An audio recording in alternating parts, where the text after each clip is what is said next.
Kız yoğuda at üstünde Kırgızgan'a aldırmay Kırgızgan'a aldırmay Şolursa tartkan gökbörü Çoğup'a gelgen er kırgız Çok ese atan ekenge Çoğup'a gelgen şer kırgız Atan kırgız temirdeki gökteki Armak olup tekte dura gözleri Gezetilen yenge geçe kaluşu Erimdirdin her oyunu gökbörü Her oyunu gökbörü Şolursa tartkan gökbörü Çoğup'a gelgen er kırgız Çok ese atan ekenge Çoğup'a gelgen şer kırgız Anmazın topunları turasın Kaltağılan babalardın urasın Kırmızlardan gökbörünün gökdoğusun Kılımlarga ulansın Kılımlarga ulansın Şolursa tartkan gökbörü Çoğup'a gelgen er kırgız Çok ese atan ekenge Çoğup'a gelgen şer kırgız Şolursa tartkan gökbörü Çoğup'a gelgen er kırgız Саламатсыздарбы экендештер, КТРК спорт каналынын көрүүчүлөрү, биз назарыңыздарды Бишкек шаарындагы Аккула айт майданына бурабыз. Дал ушул жерде Кыргыз Республикасынын Көкбөрү федерациясы уюштурган ушул эле Көкбөрү боюнча Норус күнүнө карата турнир өтүүдө. Мында азыр чейрек финалдагы алгачкы беттеш мына оюн башталары менен азыр Бөрүлү жана Ак Суу командасынын оюнчулары болсо, Бөрүлүнүн оюнчусу эсеп сандарын ачып койду. Бул Амантур Эсенкул уулу, анын минген аты Улар. Дал ушул оюнчу мына беттеш башталган деле алгачкы секундаларда эсеп сандары ачылды. 1-0. Мына ушундай бул абдан жакшы башталыш. Анткени Бөрүлү командасы 8-1 финалда Көкжал менен ойногон. Алар Көкжал менен ойногон оюнда мындай көрүнүш таптакыр орун алган эмес болчу. Анткени алар алгачкы мына 20 мүнөттөн 3 таймда бир да упай эки команда тең ала алган эмес. Андан кийин кошумча берилген убакытта дагы упай ала алышпай, андан кийин мына ушунда буллит болуп, анда 2-1 эсенде Бөрүлү командасы Көкжалды утуп, мына чейрек финалга чыккан болчу. Ал эми чейрек финалда биз албетте азыр жакшы көрүнүштө байкап атабыз. Анткени беттеш башталды жана ошол замат эсеп сандары ачылды. Биз оюнчулар менен азырынча тааныштырып өтө элекпиз. Беттеш мына ошол замат кооптуу абал менен жана улактын тайгазандан орун алышы менен башталган. Эсиңдерге салып өтөлүм, мына кызыл кийимчендер булар Бөрүлү командасы, сары кийимчендер булар Ак Суу. Бул Ак Суу болсо Чүй облусунун Москва районунун өкүлдөрү. Биз шарттуу түрдө албетте коноктор болуп, мына ушул Ак Суу командасы эсептелет. Андыктан биз сары кийимчендер менен тааныштырып баштайбыз. Биринчи катар саны менен Аваз Ибраимов, минген аты Күрөң, андан ары Дамир Райымбаев, минген аты Америка, Дүйшөн Сейтмуратов, минген аты Айкош, Нуртилек Сейтмуратов мальчик, бул Нуртилектин минген аты, андан ары Адыл Сейтмуратов Шамал, Бакыт Жунушалиев Малыш, Апу Арзыматов Фунтик, Калбек Канатбеков Тамчы, Бекболот Кубанычбеков Таракан, Айбек Раис уулу Гөгат, Амантур Жолдошбеков Ботогөз, Төлөгөн Кынатов Блатной. Ушул Төлөгөн Кынатовдун минген аты өзгөчө. Азыр ортодо эки команданын оюнчулары Нуртилек Сейтмуратов Ак Суу командасына, мальчик минген аты менен ортодо. Анын аты андаш болсо Адилет Дүйшөнбеков Байкашка. Ушул Байкашка менен азыр ортодо.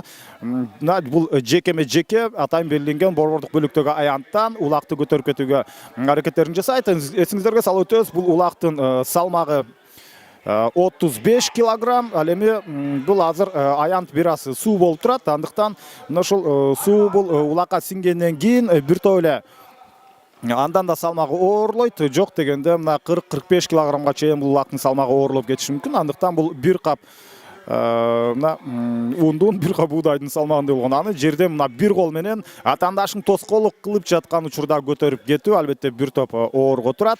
Азыр Бөрүлү командасынын оюнчулары менен тааныштырып алмакчыбыз жана андан кийин оюнчулар жөнүндө, мурдагы оюндар жөнүндө кенен сөз кылабыз. Айбек Эсеналиев бул Бөрүлүнүн биринчи катар сандагы оюнчусу Барон. Анын минген аты азыр дагы улак жерден көтөрүлүп кетти, бирок ошол замат Адлет Дүйшөнбеков азыр улакты атаандашы менен тартышып жаткан мезгили. Кайрадан Ак Суу командасынын тайгазанын көздөй. Мына ошол тарапка чейин барышты. Азыр бул жерде улак сыртка чыгып кетти. Эми ортодогу калыс. Эгерде мен жаңылбасам, бул Эсенкул Нурканов. Андыктан мына ушунун ышкырыгы жаңырып, эми Ак Суу командасынын тайгазанын жанындагы кезектеги 1-1 жекеме-жеке чыккан учуру катталат. Айбек Есеналиев бул бөлүнүн биринчи катар санда ойногон оюнчусу, анын минген аты Барон. Андан ары Амантур Эсенкул уулу Улар, Самат Кушчугулов Граф, Асыл Сарыгулов Золотой, Калысы Кыдыков Таракан, Адлет Дүйшөнбеков Байкашка, Тынчтык Эсеналиев Вулкан, Радмир Саманчиев Эпа, Нургазы Борбиев Первый, биринчи, Мирлан Сраждинов Самурай, жана Санжар Идрисов Асман. Дагы бир оюнчу бар, Мырзабек Кумаев, бирок минген аты бул жерде белгисиз бойдон калган. Ал жөнүндө маалымат бизге жеткен эмес. Бөрлү командасы мына ушул көк жал менен ойноп негизги убакытта, андан кийин 20 мүнөттөн 3 таймда эсепти ача албай, андан кийин азыр болсо мына жекеме-жеке кайрадан эки командадан оюнчулар чыгып күрөшүп жаткан мезгилде Адлет Дүйшөнбеков анын атаандашы болуп Айбек Раис уулу Гөгат. Бул Айбек Раис уулунун минген аты Гөгат. Мына ушул Гөгат менен азыр өзүнүн атаандашын аянттан сыртка чейин сүрүп, булар улакты дээрлик белгиленген аянттан сыртка сүрүлүп чыгайын деп калды. Ошол чийиндин үстүндө отурат. Ал мезгилде албетте улактын эрежеси, көкбөрүнүн эрежеси боюнча улак ата белгиленген чийинден сыртка чыгып кетмейинче башка команданын оюнчулары аларга жардамга келе албайт.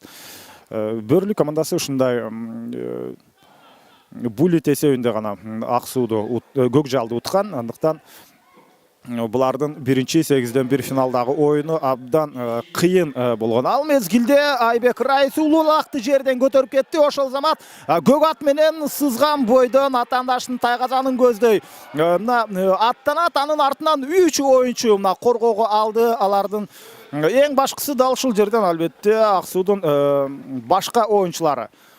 Бул Айбек Раис уулунан башка мына ушул 4 оюнчу бул ортодо жүрөт. Алар сөзсүз түрдө өзүнүн өнөктөшүнө жардамга келиши керек болчу. Мына бир оюнчу жардамга келди. Ошол замат улакты тартып алып, эми андан ары тайгазанга албетте жакындатпай Бөрлү командасы коргонууда мыкты ойноп жаткан мезгил. Негизинен Бөрлү командасын биздин мекендештер абдан жакшы билет. Өз учурунда Кыргызстандагы номер 1 команда болуп жүргөн. Азыр ал учурдагы Бөрлү командасына минген аттар дагы жок. Ал учурдагы оюнчулар дагы кээ бирлер ойноп жүргөн менен башка командага өтүп кеткен оюнчулар бар.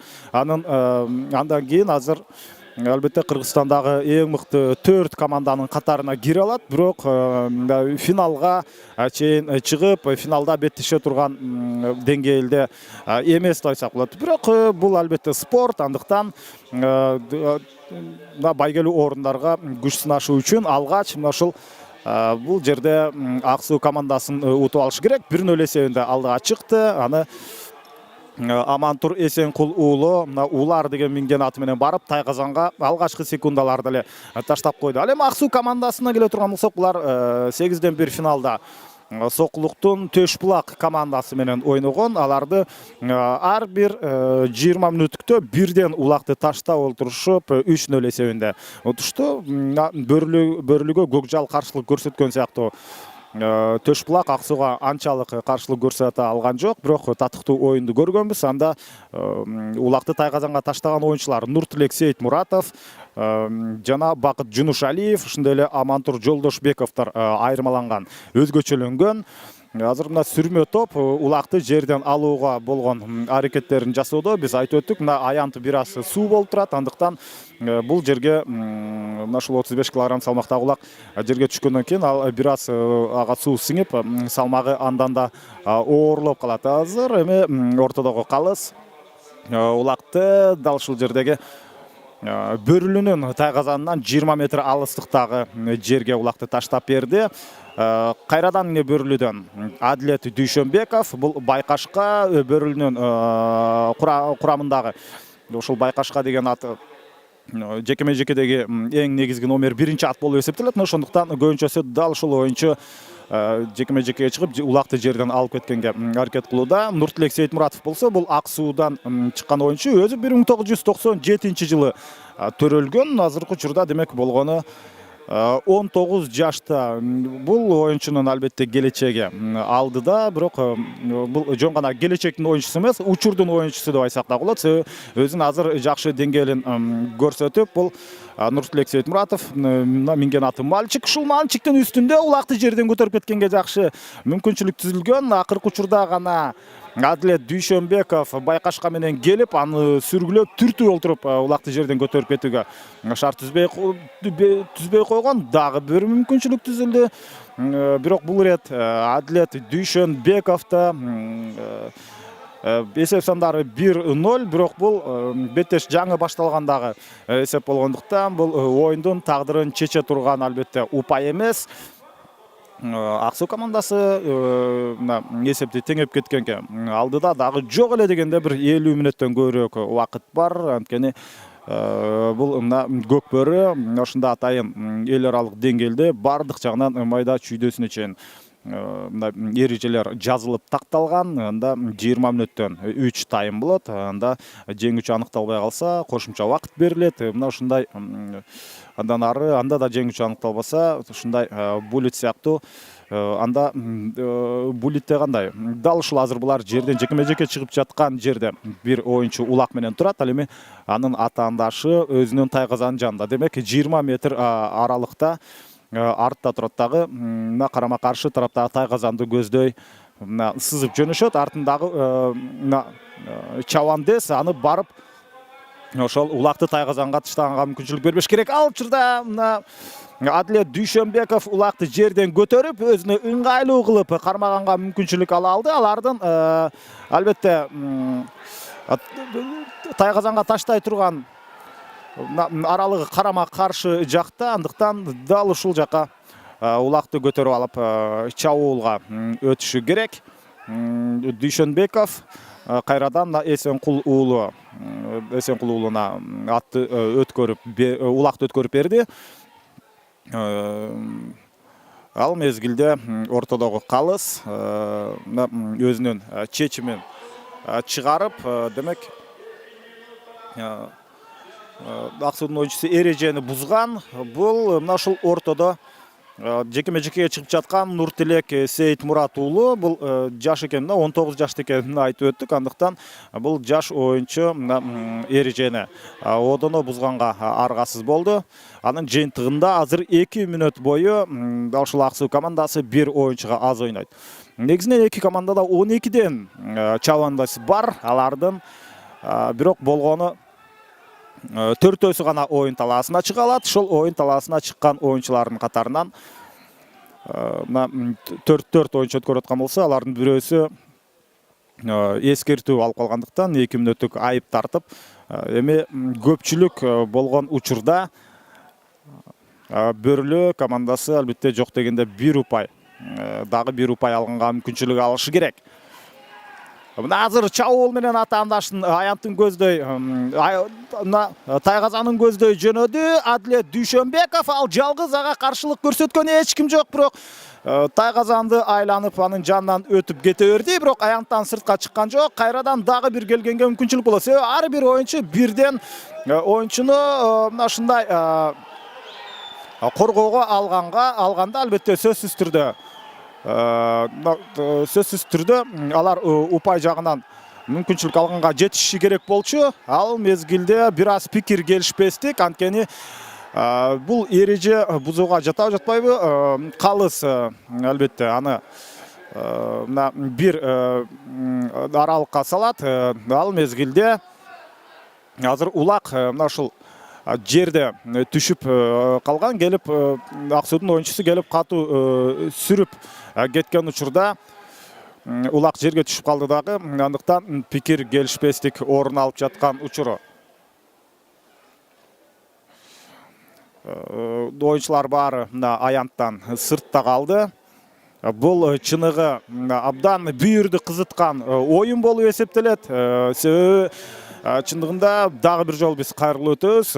Ушул кышкы Олимпиада оюндарындагы эң элдин баарын кызыктырган оюн бул хоккей болуп эсептелсе, жайкы Олимпиада оюндарында дагы өзүнүн ушундай негизги спорттун түрлөрү бар, баарын кызыктырган. Анда деле футбол болот, бирок футбол өзүнчө турнир болуп, ал дүйнө чемпионаты дагы чоң ушундай дүйнө жүзүнөн, дүйнө коомчулугунун өзүнө көңүлүн буруусу менен өтөт. Ал эми бул көкбөрү оюну быйылкы жылы экинчи ирет өтөт. Буга 40тан ашык мамлекет келет деген маалыматтар такталган. Анын ичинде ушул көчмөндөр оюнунун ичиндеги эң бүйүр кызыткан оюн дал ушул көчмөндөр оюнунун ичинде көкбөрү болору анык. Андыктан көкбөрү бул хоккейди чыныгы эр жүрөктөрдүн оюну деп жүрсө, көкбөрү болсо андан ашса ашат, бирок кем калбайт деп айтсак болот. Андыктан мындай пикир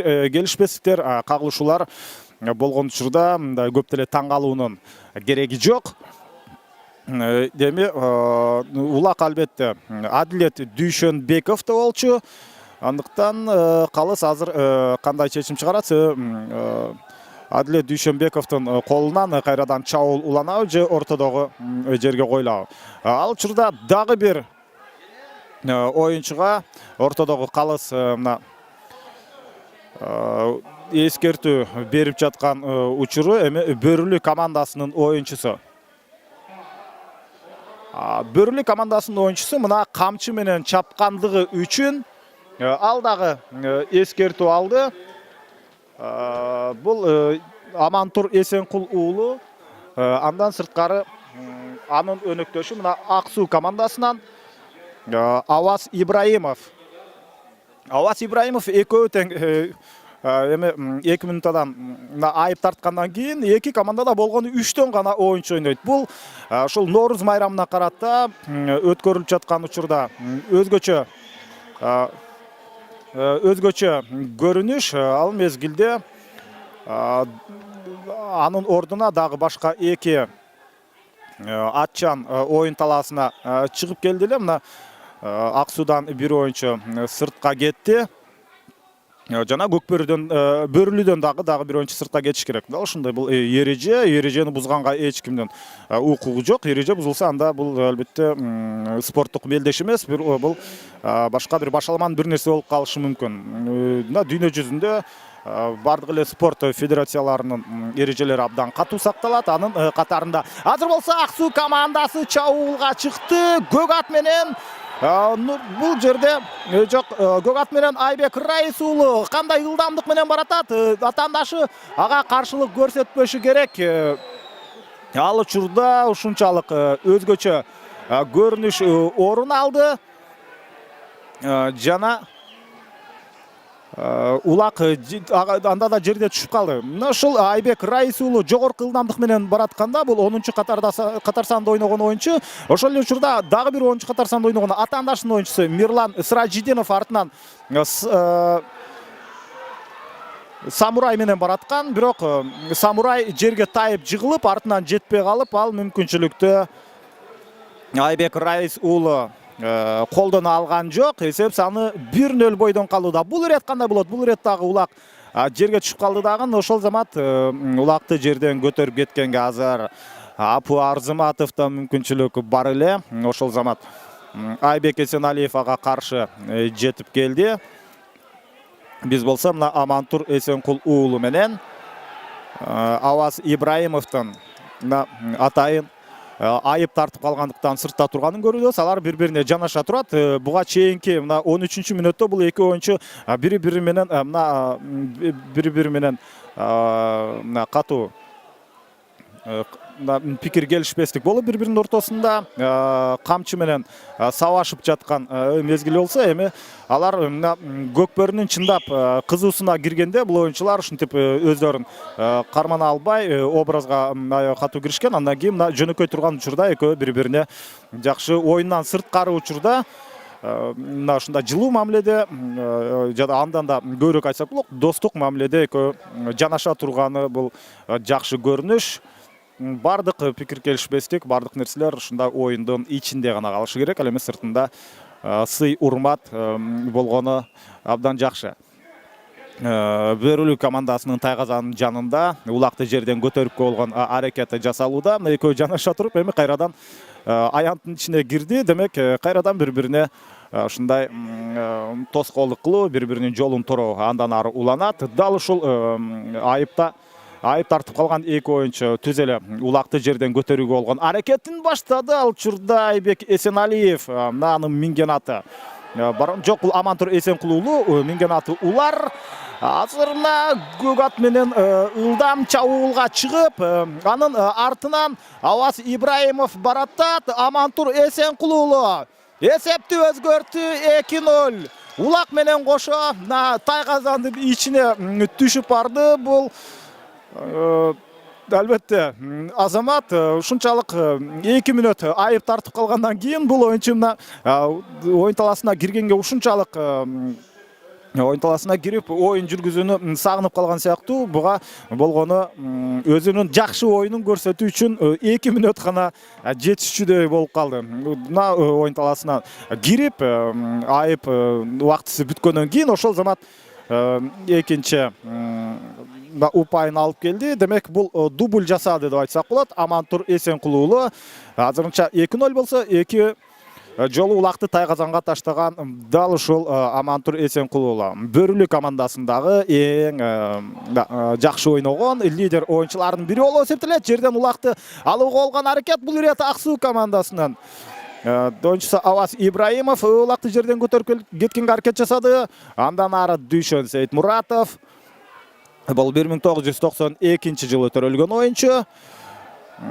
Дүйшөн Сейитмуратов улакты жерден көтөрүп такымга басты. Анын минген аты Айкуш. Мына эми атаандаштын тайгазанын көздөй ылдам чабуулга өткөнгө мүмкүнчүлүк жаралбай калды. Себеби коргоочулар бул жерден Бөрүлүнүн оюнчулары мыкты каршылыкты көрсөтө алды деп айтсак болот. Дагы деле дал ушул оюнчуда Дүйшөн Сейитмуратовда улак тайгазанга таштаганга дагы бир ирет аракет кылып көрдү. Эми карама каршы өзүнүн тайгазанын көздөй баратат. Эмне үчүн? Анткени аттын оозун бурганга азыр Бөрүлү оюнчулары мүмкүнчүлүк берчүдөй эмес. Оюндун чындап кызуусуна мына ушул жерден кирдик. Оюн башталгандан кийин азыр бул оюнчулар башында оюнга кирүүгө болгон аракет болуп жаткан. Ак Суу командасы толук оюнга кирелик учурда эле эсеп сандарын Амантур Эсенкулуулу ачып койгон. Андан кийин дагы бир учур болуп, азыр Амантур Эсенкулуулу 2 упайды жараткандан кийин азыр эң башкысы эсепти өзгөртүүдөн мурда оюнга кирип, оюндун өзүнөн эки команданын оюнчулары тең чындап ырахат алып жаткан мезгил. Бул чейрек финалдын алгачкы оюну. Азыр Бөрүлү жана Ак Суу командалары ойноп жатат. Буга чейинки көрсөткүчтөрүн айтып өттүк. Андан сырткары мында кийин дагы 3 оюн бар чейрек финалда. Сары Өзөн менен Талас жаштары беттешет. Андан ары Достук жана Арашан командалары жана Талас менен ИИМдин оюнчулары жекеме жеке бул жерде орун алат. Кайрадан эле Адилет Дүйшөнбеков жекеме жеке улакты жерден алууда. Бөрүлү командасынын негизги оюнчусу жок. Бул ирет ал эмес, Калыс Кыдыков Торхан минген аты. Мына ушул Торхан менен Калыс Кыдыков оюн таласына чыкты. Ал эми аянттан мына ушул атайын белгиленген чийиндин сыртындагы оюнчулар ар бири бир-бирден өздөрүнүн атаандаштарын жерде аралыкта кармап турат. Ал эми Нуртилек Сейитмуратов бул азыр улакты жерден көтөрүп кетүүгө аракет жасайт. Улакты жерден алган менен биринчи 20 мүнөттүк соңуна чыгып калды. Мына биринчи таймдын жыйынтыгы боюнча 2-0. Андыктан бул жерде биринчи таймды Бөрүлү командасы абдан жакшы өткөрдү.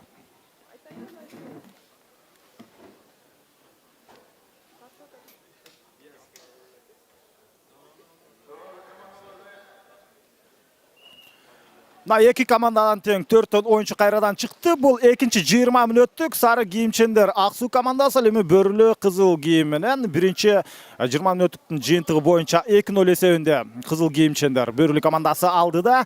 Азыр ортолук бөлүктөн албетте Улакты мына ушул өсүрмө топ Улакты жерден көтөрүп кетүүгө болгон аракеттерин жасайт. Биринчи бөлүктө бөрүлүү командасы өзүн жакшы жагынан көрсөтө алды. Бир караганда албетте татыктуу атаандаштыктай көрүнгөнү менен бирок эсеп сандары айтып турат, бөрүлүү азырынча алардын оюну жакшы. Алар жарым финалга чыгууга жакыныраак, бирок алдыда дагы 20 мүнөттөн 2 тайм бар. Ал мезгилде Ак Суудун оюнчулары мына тыныгуудан кийин Аваз Ибраимов Улакты жерден көтөрүп кетти. Бул Ак Суу командасындагы эң тажрыйбалуу оюнчулардын бири деп айтсак болот. Мындан сырткары Дамир Райымбаев бар. Бирок Аваз Ибраимов мына жаш курак оюнча эң улуу оюнчу болуп эсептелет. Мында негизинен 97-99 жылы төрөлгөн оюнчулар да бар. Мына ошондуктан бул Аваз Ибраимов Ак Суудун лидер оюнчуларынын катарында. Ал мезгилде жеке-жеке Улакты чыгуу орун алып, Улакты жерден көтөрүп кетүүгө болгон аракеттер жасалат. Адлет Дүйшөнбеков байкашка аты менен ортодо бөрүлүү командасынын оюнчусу, ал биринчи номер менен иштеп жатат. Анын артында мына Айбек Раис уулу, анын минген аты Гөгат. Мына ушул Гөгат менен байкашканы сүрүп чыгып биринчи номерде иштегенге мүмкүнчүлүк болгон эмес. Ал учурда Адлет Дүйшөнбеков Улакты жерден көтөрүп кетти. Ага каршылык көрсөтүү үчүн Айбек Раис уулу артынан барып, аны өзү жалгыз Айбек Раис уулун жеткирбей тайказанга барганга мүмкүнчүлүгү жок экенин сезгенден кийин тайказанды көздөй сапар алган жок. Негизинен булардын тайказаны мына экинчи бөлүктө карама каршы тарапта. Бул футболдогудай эле ушундай тайказандар ар бир таймда алмашып турат. Биринчи таймда мына оң жактагы тайказанга бөрүлүү командасы Улакты салып жаткан, эми тескерисинче сол тараптагы тайказанды көздөй алар чабуул жасашы керек. Ошондуктан мына Улакты көтөрүп, ал өзүнүн жарым таласына келип алды. Атаандаштын жарым таласына болууга болгон өтүүгө болгон аракети ийгиликтүү болуп чыккан жок дагы. Аянттан сыртка чыгып кетишти. Эми кайрадан жеке-жеке орун алат. Бул ирет Бакыт Жунушалиев Ак Суу командасынан жеке-жекеге чыкты. Анын атаандашы кайрадан эле Адлет Дүйшөнбеков. Бул байкашка ат, жеке-жекеге абдан жакшы чыккан аттардын бири болуп эсептелет. Андыктан мына өзүнө ыңгайлуу позицияны ээлегенге аракет жасалды. Эми Улакты жерден көтөрүп кеткенге бул оюнчуда мүмкүнчүлүкү жакшы болот беле. Ал учурда Бакыт Жунушалиев Улактын жанында турат, бирок аны аңдып турган Адлет Дүйшөнбеков эңкейген учурда ошол замат эңкейип келип Улакты жерден ийилип кетүүгө болгон аракетин баштаары менен ошол замат ал атаандашын сүрүп чыгарып баштайт. Эсиңиздерге салып өтөбүз, бул Ноорус майрамына карата Көкбөрү Федерациясы тарабынан уюштурулуп жаткан турнир. Мында Кыргызстандагы албетте эң күчтүү 16 команда катышууда. Негизинен бул беттешке 16 командадан көп катышуучулар келген. Анын жыйынтыгында алгач тандап алуу оюндары өтүп, ошентип 15 мартта гана 8ден бери финалдар башталды. Ал 2 күнгө созулуп, алгачкы күнү 4 команда ойногон. Булар Бөрүлүү менен Көкжал, Ак Суу менен Төшбулак, Сары Өзөн Илбир жана Кара Балта менен Талас жаштары. Андан кийин 16 мартта Достук менен Актала ойноду, Араша менен Ысык Көл, Талас менен Нарын жана Казарма менен Ийим командалар ойногон. Чейрек финалга чыга алган оюнчулардын алгачкы жууу бул Бөрүлүү менен Ак Суу азыр беттешти өткөрүп атат. Ал мезгилде мына жеке-жеке оюнда Улакты 2 команданын оюнчусу тең. Бакыт Жунушалиев менен Адлет Дүйшөнбеков өзүнө кармап турган. Бакыт Жунушалиев Улакты өзүнө ала алды, бирок ал өзүнүн жарым таласында өздөрүнүн тайказаны жакка кетип калды. Эми карама каршы тарапка жөнөшү керек. Анын минген аты Малыш ушул жерден жебедей сызып ылдамдык менен барганга мүмкүнчүлүк болбой калган. Чабуулга өткөнгө таптакыр мүмкүнчүлүк болот. Эми сол канат аркылуу киргенге аракетин жасайт. Бул ирет дагы ал ийгиликтүү эмес. Жок, бул жерде Жунушалиев Улакты өзүнүн өнөктөшүнө өткөрүп берген. Абу Арзыматов Апуар Зыматов, бұл 1986 жылы төрөлгөн ойынчу. Мунун апунун минген аты Фунтик. Азыр каптал сызыктан аянттан сыртка чыгып кетпеши керек. Эң башкысы бул команданын ортосунда албетте деңгээли жагынан дээрлик бирдей деп айтсак болот, бирок баары бир Бөрүлүү деген Бөрүлүү, алар абдан тажрыйбалуу команда. Ошондуктан эсеп сан жагынан 2-0 эсебинде алдыга чыгып, өздөрүнүн артыкчылыгын бир аз болсо да көрсөтүп турат. Эми улакка дагы эле Ак Суу командасынын оюнчуларында бул рет мына Төлөгөн Кынатовго улак өткөрүлүп берилди. Төлөгөн Кынатов бул жакка булар албетте карама каршы тарапка жөнөшү керек. Жогорку ылдамдык менен Айбек Кынатов өзүнүн өнөктөшү аркылуу жанаша басып бул жерде мына чабуулга өтүп баратышат. Айбек Кынатовда дагы деле улак, алар мына ушул сүрмө топту артта калтырып, эми эсеп сандарын кыскартканга эң жакшы мүмкүнчүлүк түзүлмөк. Ага албетте Бөрүлүү командасынын оюнчулары макул болгон жок.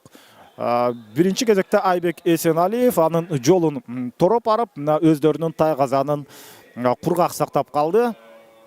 Жана улак аянттан сыртка чыгып кетти. Мына сүрмө топ менен кошо кайрадан жекеме-жеке ойын таймаш орун алмакчы. Биз эки команданын капитандары менен тааныштырып өтөлү экенбиз. Айбек Эсеналиев бул Бөрүлүүнүн капитаны болсо, ал эми Касымбек Кубатов бул Бөрүлүү командасынын жетекчиси. Ак Суудун башкы машыктыруучусу Жанат Осмонкулов, Искендер Кадыркулов болсо бул команданын жетекчиси болуп эсептелет. Жекеме-жеке бул жерде орун алып, кайрадан улак аянттын ичинде калды. Андыктан калыс улакты мына ортолук бөлүккө койгула деп деген чечимин чыгарды. Демек улак бул жерде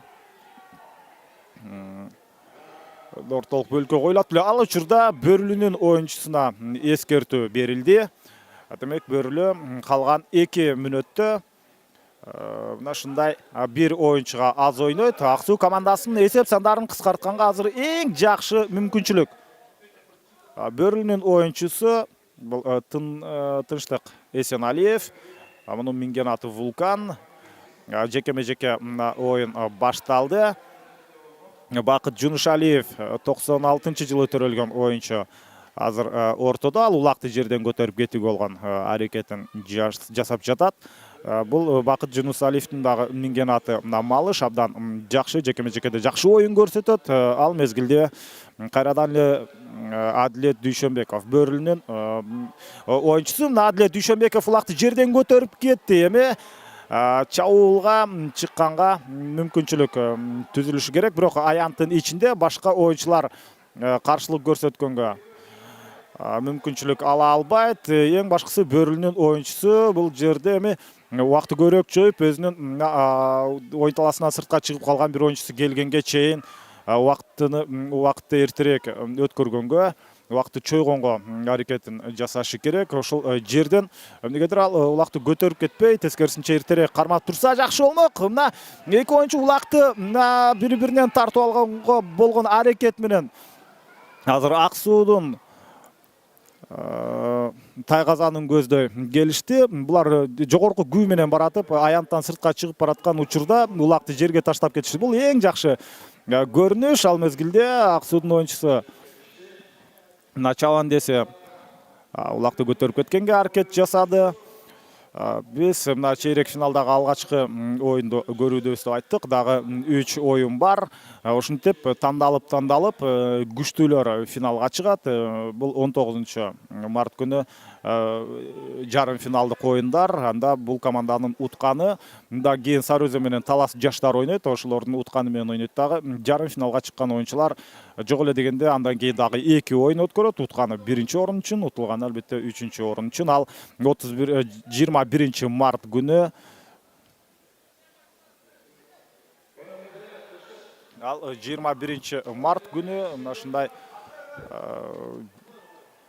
Нооруз майрамындагы жеңүүчү аталуу үчүн чыныгы чоң оюн болот. Анда мына ушул Ак Кулаа аты майданында чындап кишилер батпай, кишилер кайнап, көрүүчүлөр да абдан көп болуп, бир чоң өзүнчө бир мына улак майрамы болот деп айтсак толук жарашат.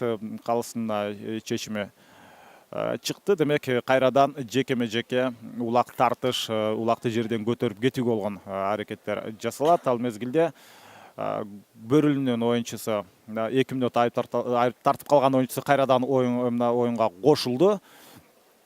Демек алмашуулар орун алып, эми ортолук бөлүктөн улакты көтөрүп кетүүгө болгон аракет жасалат. Буга чейин Адилет Дүйшөнбеков көпкө чейин ортодон улакты көтөрүп кетүүгө Бөрүлү командасынан чыгып жаткан. Бул учурда Самат Кушчугулов чыкты. Анын минген аты Граф. Бакыт Жунушалиев болсо Ак Суу командасынан. Бакыт Жунушалиевдин минген аты Малыш, бирок Малыш деп айткан менен чындыгында бул ат абдан жекеме жекеде жакшы өзүнүн ойдун көрсөтөт. Негизинен мына ушул минген аттарга, аларга ысым берип жаткан убакта алардын мүнөзүнө, алардын жүрүш турушуна жараша аттар коюлат. Бирок бул Малыш деген ат ага мына Бакыт Жунушалиевдин бул минген атына жаш убагында коюлуп калса керек. Азыр чоңойду. Негизинен 4 жаштан 4 кар баскандан кийин ушул аттар көкбөрүгө катышканга толук бышып жетет. Андыктан 4 жаштан ары бир 10 жашка чейинки аттар өздөрүнүн чыныгы мыкты формасында болуп, өзүнүн жакшы өнөрүн тартуулаганга мүмкүнчүлүк алат. Азыр көпкө чейин 2 оюнчу улакты жерден көтөрүп кете албай жаткан. Бул учурда Бакыт Жунушалиев бир аракетин жасап көрдү. Мына албетте калыс азыр алгачкы 2 атаандашты аянттан сыртка чыгарды. Анткени аларга белгиленген убакыт соңуна чыгып калган. Бул ирет Асыл Сарыгулов Бөрүлү командасынан өзүнүн атаандашы экөө улакты талашып жаткан мезгили. Ал ортодо мына көк ат менен Айбек Раис уулу Ак Суу командасынан чыкты. Айбек Раис уулу улакты көтөрүп кеткенге бир аракет жасады. Мына аттан түшүп калчудай болуп барып, бирок кайрадан отуруп атка минип кайрадан ары оюнун көрсөтөт. Улактын салмагы дагы бир аз оорлоп калды десек болот. Анткени аба ырайы мына ушундай, азыр аянт бир аз суу болуп турат. Негизинен бул албетте күн ысык болгонго караганда дал ушундай көрсөткүчү жакшы. Айбек Раис уулу улак мына ушул оюнчуда. Анын минген аты көк ат. Эми карама каршы тарапты тайгазанды көздөй мына сапар алышы керек. Ал учурда жок, бул эреже бузууга кошулбайт. Мына тулку бой менен сүрүп келди. Атты улакты ылдамды, жогорку ылдамдыктагы эми чабуул улана турган учур келди. Апу Арзыматов улак менен ал жалгыз калып калды. Дээрлик Бөрүнүн 3 оюнчусу аны тегеректеп, тосуп, абдан мыкты, жакшы жогорку деңгээлдеги ушунчалык профессионалдуу коргонууну уюштурушкан. Бул ирет эми албетте тайгазанга жакын баруу бир топ эле кыйынга турат. Апу Арзыматов үчүн экинчи 20 мүнөттүк өтүүдө эсеп сандары биринчи таймдагыдай эле 2-0 бойдон калууда. Эсеп сандарын кыскартканга азыр мүмкүнчүлүк болот болчу, бирок акыркы учурда гана Радмир Саманчиев анын жолун тороп, ал мезгилде улак кайрадан жерге түшүп калды. Демек, мына сүрмө топ улакты көтөрүп кетүүгө болгон аракетин жасайт. Мындай аралыктан улакты көтөрүп кетүү бир топ эле оор. Сени бир гана оюнчу сага тоскоолдук кылбастан, жок эле дегенде 3-4 оюнчу каршылык көрсөтө турган учул. Катар менен 2 оюнчу Ак Суудун курамында кайрадан өзгөрдү. Азыр оюн талаасына чыккан Амантур Жолдошбеков. Ал дагы улакты жерден көтөрүп кетүү үчүн аракетин жасап өттү. Белгиленген убакыт бул жерде да соңуна чыгып калды. Сүрмө топ дагы атайын белгиленген 1 мүнөт ичинде улакты жерден көтөрүп кетиш керек. Ал учурда жерден көтөрүлбөсө, кайрадан ошол окуя кайсыл жерде орун алган болсо, ошого жакын жердеги тегерек 10 метр радиустагы аралыкка улак ташталып бул жерден жекеме жеке чыгуу орун алат. Эки командадан кимдер чыгарын азыр тактап көрөбүз. Бөрүлүнүн оюнчусу аянттын ичине кирди. Бул Адилет Дүйшөнбеков. Ага каршы мына Ак Суудун оюнчусу чыккандан кийин ошол замат улакты жерден көтөрүп кетүүгө болгон алгачкы аракеттер башталды. Бакыт Жунушалиев менен Адилет Дүйшөнбековдун каршылыгы, Байкашка менен Малыштын ортосундагы каршылык. Чыныгында эсеп сандары 2-0 болгон менен бул беттеште чыныгы көз көрүнө фаворит, көз көрүнө деңгээли өйдө деп Бөрүлү командасын айтууга болбойт. Оюн жакшы эле өтүп атат. Бир гана өздөрүнүн чабуулун толук ишке ашыруу жагынан Бөрүлү командасы жолдуураак болуп чыкты. Бирок аларды баары бир татыктуу алдыда деп айтсак да болот. Эми жарым финалга чыкканга мүмкүнчүлүк, жарым финалга чыкканга дымагы күчтүүрөөк болсо, Ак Суу командасы алгач албетте жок дегенде бир упай алганга аракет жасашы керек. Булар Төш булак менен ойногондо 3 жолу улакты тайказанга таштай алышкан. Нуртилек Сейитмуратов, Бакыт Жунушалиев жана Амантур Жолдошбековдор улакты тайказанга таштаган болчу 8-1 финалда. Ал эми кечээ 17 март күнү ошол 8-1 финалда утулган командалар бири-бирине каршы ойношту. Ал кызыктыруучу оюн болуп дагы эсептелет. Эмне үчүн дегенде бул олимпиадалык системада өтүүдө. Ошол Кыргыз Республикасынын Көкбөрү федерациясы дал ушундай система менен бул оюнду өткөрүп, бирок бир топ аты артып алыстан келген командалар бар. Ошол эле Нарындан келген, Казармандан келген командалары бар экенин, Таластан келген оюнчулар бар. Ошолор атайын келип бир гана оюн өткөрүп кетпеш үчүн утулуп биринчи келип ушул алгачкы оюнда утулуп калган командалар кечээ кызыктыруучу оюндарды башка утулган командалар менен ойношту. Азыр болсо кайрадан ортодон жекеме жекеде улакты жерден көтөрүп кетүүгө болгон аракеттер жасалып, бул ирет белгиленген убакытта жекеме жеке толук ишке ашпай алгандан кийин кайрадан оюнчулар ортодогу чабандестер алмашты. Бөрүлү командасынан Мирлан Сыражиддинов, минген аты Самурай, анын атаандашы Айбек Раис уулу көк атаны минген аты. Ушул көк ат менен Самурайдын тирешин көрүүдөбүз. Кимиси күчтүү болуп чыгат. Бул Көкбөрүдө албетте ийгилик 60-70% минген атка көз каранды. Ошондуктан улакчы же чабандес өзү канчалык күчтүү болбосун, минген аты ага шай келбей калса, ийгилик жарата албаары демек 5тен белгилүү. Андыктан чыныгы оюнчу менен минген аттын шай келүүсү, андан сырткары жалпы командалык анын өнөктөштөрүнүн, алардын минген аттарынын баары дал келгенде гана ийгиликтүү бардык нерсе ийгиликтүү аяктайт. Албетте финалда жеңүүчү болуп аталат. Андыктан бул жеңишке жетүү көп нерседен көз каранды, ошонун баары дал келип, чыныгы жакшы бардык жагынан шарттар түзүлгөндө гана чыныгы фаворит команда болуп эсептелет. Андай командалар бар. Бул мына ошол эле Сары Өзөн, Талас командасы жана Достук командаларын айтсак болот. Булар ишенимдүү түрдө кийинки чейрек финалга өтө алышты. Сары Өзөн Илбирс командасын 16-1 эсебинде утуп чейрек финалга чыккан. Достук болсо 14 жолу улакты тайказанга таштоо менен Акталааны утту. Ал эми Талас менен Нарындын ортосундагы беттеш абдан жогорку деңгээлде башкача өзгөчө түрдө өттү. Анткени Талас командасы 20дан көп жолу улакты тайказанга таштаганга мүмкүнчүлүк алган. Катары менен 3-чү ирет оюнчулар алмашты. Анткени улакты жерден көтөрүп кетүү эки командада тең таптакыр. Улакты жерден көтөрүп кетүүгө болгон аракет ишке ашпай жатат. Себеби экинчи тайм албетте биринчи бөлүктөгүдөй. Ал мезгилде ак суудун оюнчусу улакты жерден көтөрдү. Ошол заматы чабуулга чыкканга аракет жасап, бул ирет Нуртилек Сейитмуратов. Нуртилек Сейитмуратовда улак, анын минген аты Мальчик. Мальчик менен абдан жакшы баратат. Ал мезгилде мына жолунан бир гана оюнчу тосуп чыгып, ошол Тынчтык Эсеналиев Вулкан минген аты мына ушул Вулкан менен келип өзүнүн тайгазанын коргоп, эсеп сандарын кыскартканга мүмкүнчүлүк берген жок. Дагы деле Бөрүлүнүн тайгазанын жанында чыныгы күрөш жүрүүдө.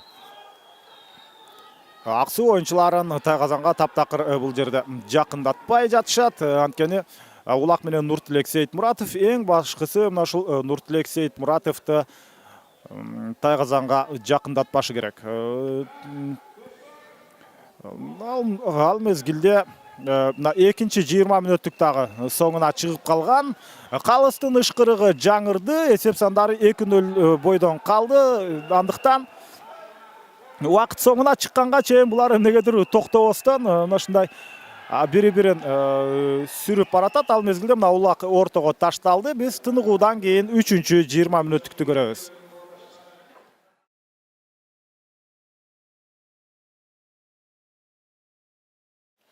Үчүнчү 20 мүнөттүк башталды. Бул чечүүчү бөлүк деп айтсак болот. Анткени 2-0 эсебинде Бөрүлү командасы кызыл кийимчендер алдыда. Андыктан сары кийимчен ак суу командасы азыр эсеп сандарын кыскартып, албетте жарым финалга чыкканга эң жакшы мүмкүнчүлүк болгондуктан бардык күчүн ортого сала турган учур келди. Аны тастыктап, мына беттеш башталары менен ак суудун оюнчусу Чавандеси улакты жерден көтөрүп кеткен. Ошол замат Бөрүлүнүн оюнчуларга каршылык көрсөтүүдө улак Дүйшөн Сейитмуратовда. Аны минген аты Айкуш. Мына Айкуш менен азыр жөөдө сызып бараткан учурда катары менен 3 оюнчу, Бөрүлүнүн 3 оюнчусу ага каршы келип, азыр Айкуш мына жерге жыгылып туруп, бирок улакты жерге таштап койгон жок. Азамат мына абдан дымагы күчтүү бул команда жана анын катарында албетте Дүйшөн Сейитмуратов улакты өз карамагында алып турат. Бирок албетте улак аянттан сыртка чыгып кеткен жок. Аны аянттын ичине калтырып кетти, бирок ага карабастан калыс мына ушул жерден кайрадан ортодон улакты мына жекеме жекеде талашууга шарт түзүп берди. Ак суу командасынан Нуртилек Сейитмуратов ортого чыгат. Бул 19 жаштагы Чавандес. Келечекте мына улуттук курама команданын курамы алмашкан учурда жаңы муундагы оюнчулардын бири дал ушул Нуртилек Сейитмуратов деп айтсак болот. Ага каршы Адилет Дүйшөнбеков чыкты. Бөрүлү алгачкы 8-1 финалда Көкжалды чоң күч сарптоо менен уткан болчу. Андыктан Бөрүлү командасы буга чейинки мурдагы ушундай өздөрү гүлдөп турган, жылдызы жанып турган учурга караганда бир аз алсырап калгандай сезилген.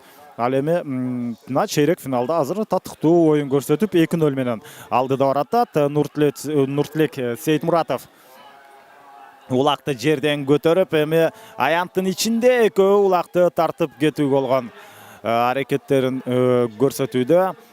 Татыктуу оюн мына ушул жерде орун алууда деп дагы бир жолу айтмакчыбыз. Анткени 8-1 финалда мына ушул Сары Өзөн менен Илбирс командалары ойногон учурда 16-1 эсеби катталган. Ал жерде жакшы каршылыкты Илбирс көрсөтө алган эмес. Кайрадан эле улак Нуртилектин колунда. Ага канчалык каршылык көрсөткөнү менен Адилет Дүйшөнбеков анын позициясы ыңгайлуу эмес. Белленген чийинден сыртка чыгышты. Эми түз эле албетте тайгазанды көздөй азыр чабуул уланат. Булардын дагы тайгазаны алмашкан. Ал учурда азыр булар негизинен бул учурда алардын тайгазаны мына карама каршы тарапта болушу керек болчу. Жок, андай эмес. Бөрүлүнүн командасынын тайгазанын жанында улак болгон аракет азыр эсеп сандарын кыскартканга жакшы мүмкүнчүлүк түзүлөт. Амантур Жолдошбеков улакты жерден көтөрүп барып, дээрлик бир 5 мүнөттөй турган Тайгазанга жакын бара алган жок ошол замат. Кайрадан эле мына өзү жалгыз ага каршылык көрсөткөн эч ким жок. Эсеп сандары 2-1 болушу керек болчу. Азыр биз караган ракурстан так таамай көрүнө койгон жок. Ошентип Амантур Жолдошбеков өз командасына алгачкы упайды алып келди. Аны минген аты Ботогөз, өзү 1991-жылы төрөлгөн. Жакшы мүмкүнчүлүк түзүлүп, мына экинчи таймда ал учурда экинчи таймда улак Тайгазандан орун алган эмес. Биринчи 20 мүнөттүктө эки жолу Бөрүлү командасы ийгиликтүү болгон. Азыр 2-1 болгондон кийин демек Аксу командасында эң жакшы мүмкүнчүлүк бар. Булар болгону дагы бир жолу улакты Тайгазанга салып койсо, эсеп сандары теңелип калат дагы. Алар чейрек финалга болгон аракетин андан ары улантат. Демек Аксу командасы оюнга кошулду деп эми айтсак жарашат. Анткени 2-0 эсеби бул оюндун дал ушундай жүрүшүндө аларды чейрек финалдан бир топ алыстатып турган, жарым финалдан бир топ алыстатып турган. Азыр эми оюндун кызуусуна чындап кирдик. Бир упай айырмачылык албетте эч нерсени чечпейт. Чечүүчү тайм экени мына ушул жерден абдан жакшылап, мына эң жакшы байкалып турган мезгили. Бөрүлүнүн оюнчусу улакты жерден көтөрүп кетүү болгон аракетин жасады. Башка оюнчулар дагы дал ушундай. Ал мезгилде Бөрүлүнүн оюнчусу атынан жерге түшүп калган. Анын ордуна башка оюнчу алмашууга чыгабы Нургазы Борбиев. Нургазы Борбиев оюн талаасын таштап кетет. Эми жекеме-жеке чыгуу бул жерде орун алат. Нуртилек Сейтмуратов кайрадан Аксуунун командасынан ортодо, ага каршы Адилет Дүйшөнбеков. Адилет Дүйшөнбеков мына жекеме-жекеге абдан көп чыкты. Андыктан ал бир аз чарчап чаалыга баштады болушу керек. Себеби бул 3-20 мүнөттүк. Мындай учурда 1 саат бою кызуу оюнда абдан активдүү оюн жүргүзүү бир топ кыйынга турат. Ошондуктан Адилет Дүйшөнбеков жөн гана артта туруп, улакты Нуртилек Сейтмуратов алып кете турган учурда гана артынан сүрүп келип ага каршылык көрсөттү. Адилет Дүйшөнбеков биринчи таймда биринчи номер менен иштеп аткан. Азыр ал экинчи номер менен иштегенге аргасыз.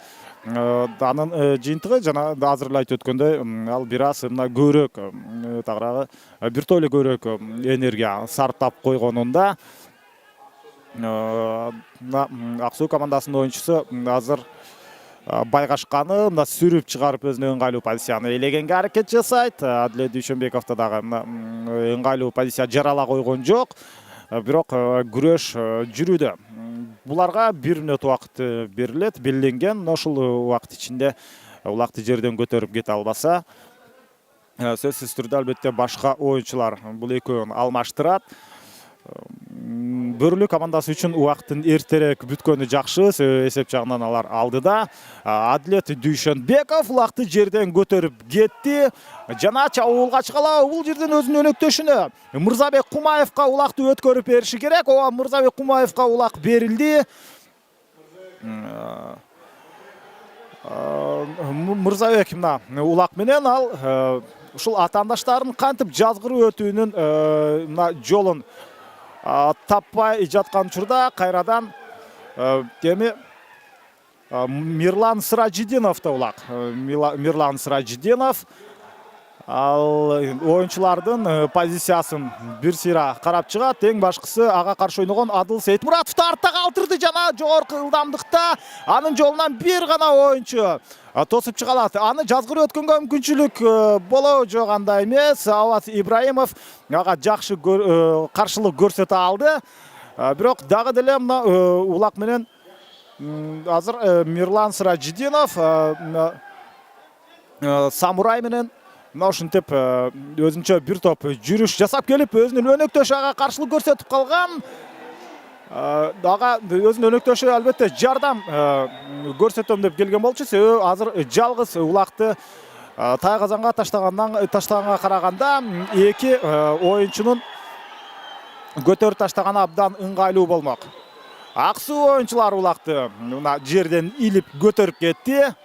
карама каршы тарапты көздөй, Тайказанды көздөй. Мына жогорку ылдамдык менен чап бул жерде чыга алабы Улак Апу Арзыматовду жана анда дагы Улакты Тайказанга таштаганга мүмкүнчүлүк болбой жатат. Анткени ага жакын барганга толугу менен Бөрүлүк командасы каршылык көрсөтүүдө. Алардын коргонуусу негизинен дээрлик идеалдуу. Бир гана жолу алар катачылыкка жол берди. Ошол катачылыктан Улакты Тайказанга Ак Суу командасынын оюнчусу таштап кеткен. Убакыт уламдан улам артка жылып, 3-чү бөлүктагы ортолук ортосуна келип калды. Дагы эсеп сандардын теңегинге 10 мүнөттөй убакыт бар. Апу дагы деле Улак менен ал Тайказанга жакындай албай атат. Бул ирет жакшы мүмкүнчүлүк түзүлмөк. Негедир анын аты бул жерде жүрбөй койду. Анын атын артынан өзүнүн өнөктөшү алга сүрдүрүш керек болчу. Апунун минген аты дагы бир аз чарчап калган сыяктуу. Фунтик дал мезгилде Улак тартыш чындап орун алууда.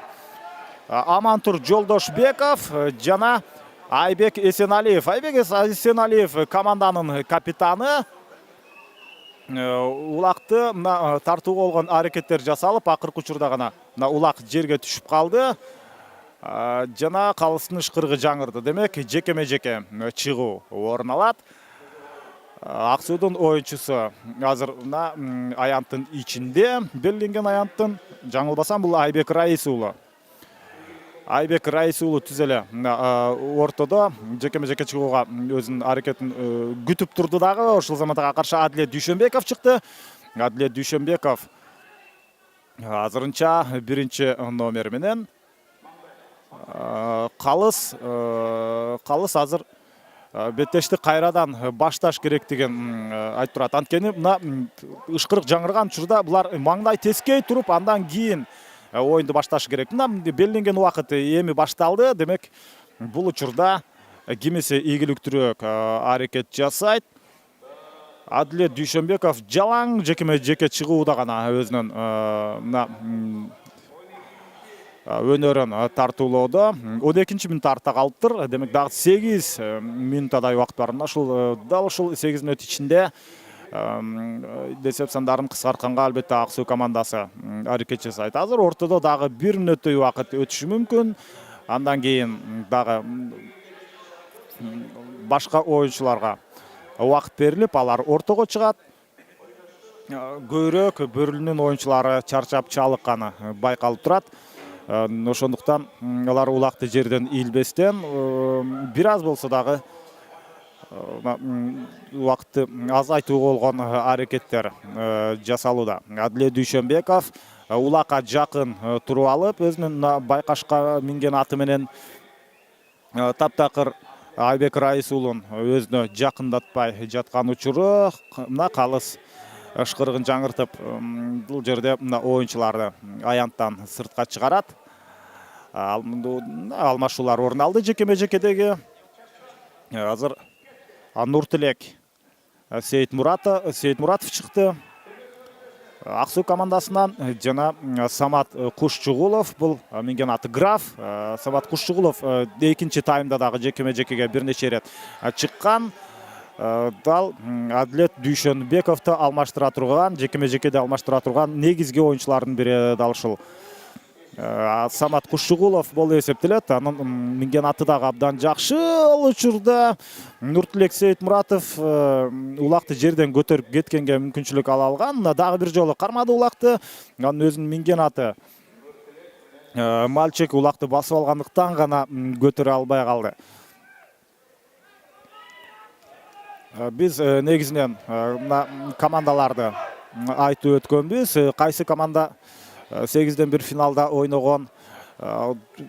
Бөрүлүнүн оюнчусу Улакты жерден көтөрүп кеткенге чейин кайрадан ордунан туруп, Нуртилек Сейитмуратов чапчаң шамдагай кыймылдап, кайрадан атына секирип минип оюнду улантат. Аттан түшүп калганда азыр алып баруучу эреже бузулган жок деп айтып атат. Чындыгында ошондой эреженин алкагында эле болчу бугар. Жөн гана ал өзүнүн аттын үстүндө позициясын жоготуп алгандыктан жерге түшүп калган. Ошол замат аттан секирип, атка секирип минип, андан ары оюнду улантып кетти.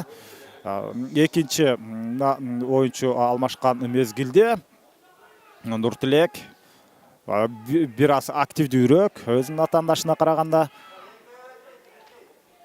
жана активдүү көрүнгөнү менен ал жыйынтыкка алып келген жок.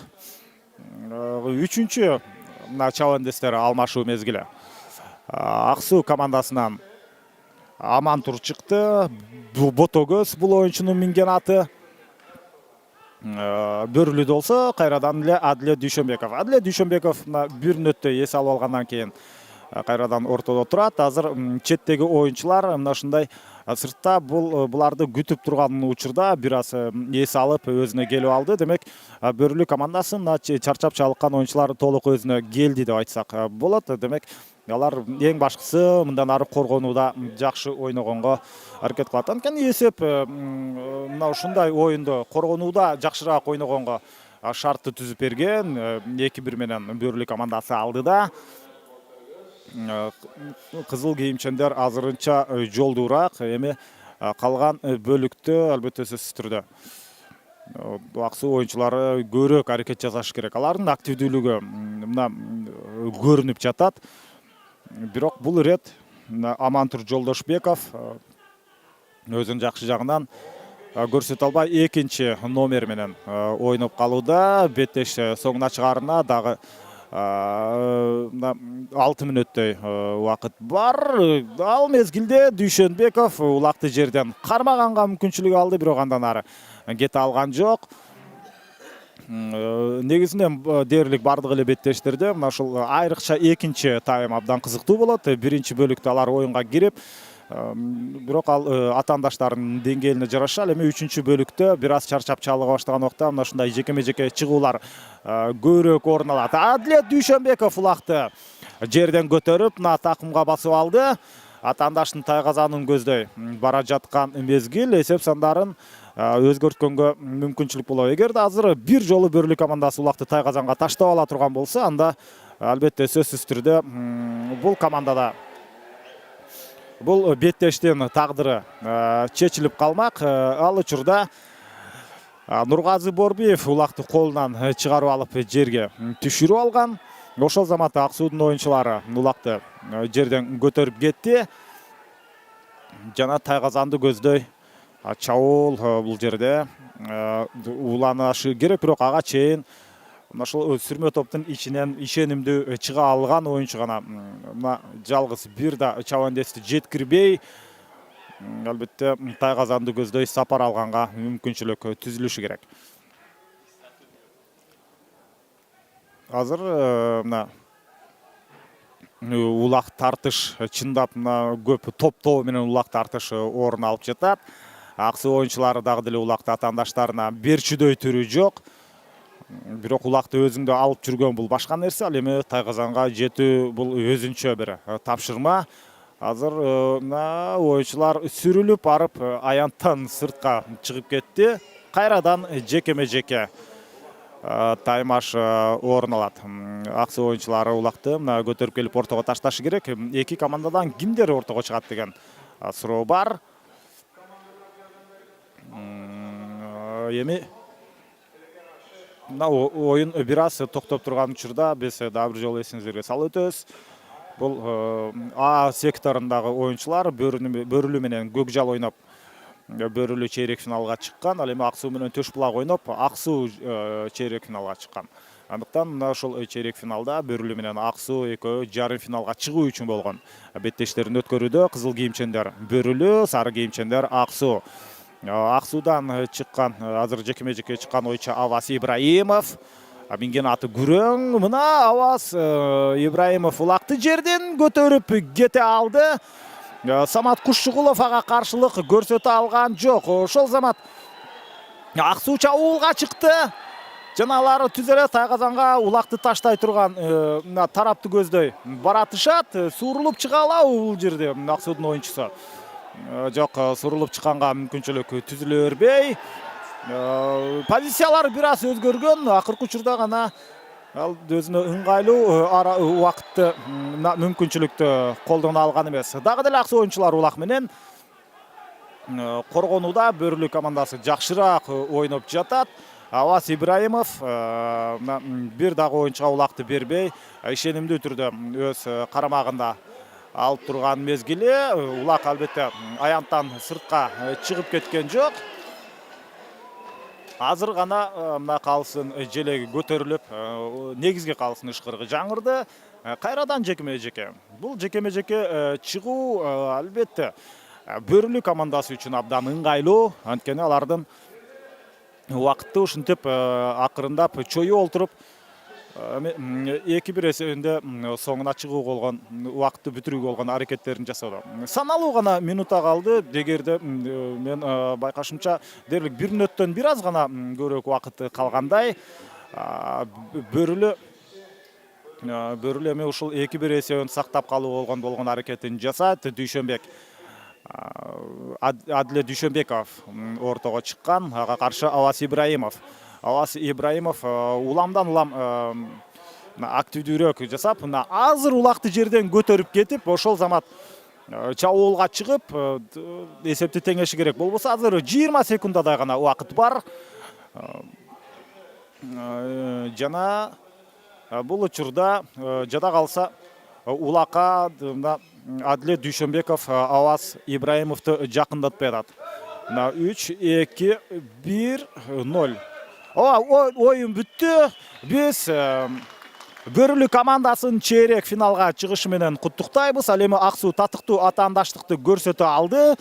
Мына ушундай жакшы оюну менен бул команданын келечеги алдыда деп айтсак болот. Биз болсо албетте кезектеги беттешке азыр көңүлүңүздөрдү бурабыз. Ал саналуу минуталардан кийин башталат.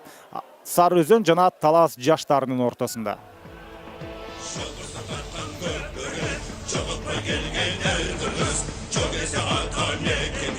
Çalıpa gelgen şerdirgіз Atanlarımız dengirdegi göktөгү Armak olup tekte dura көздөрү Ezzeteden emgegiçe kaluşu Erimdirdin her oyunu gökbörü Şalgısa tartan gökbörü Çalıpa gelgen erdirgіз Çok ese atan nekenge Çalıpa gelgen şerdirgіз Anmazın topunları turasın Kaltağılan bağalardın uğrasın Kırmızlardan gökbörünün gökdoğusun Kılımlarga ulansın Şalgısa tartan gökbörü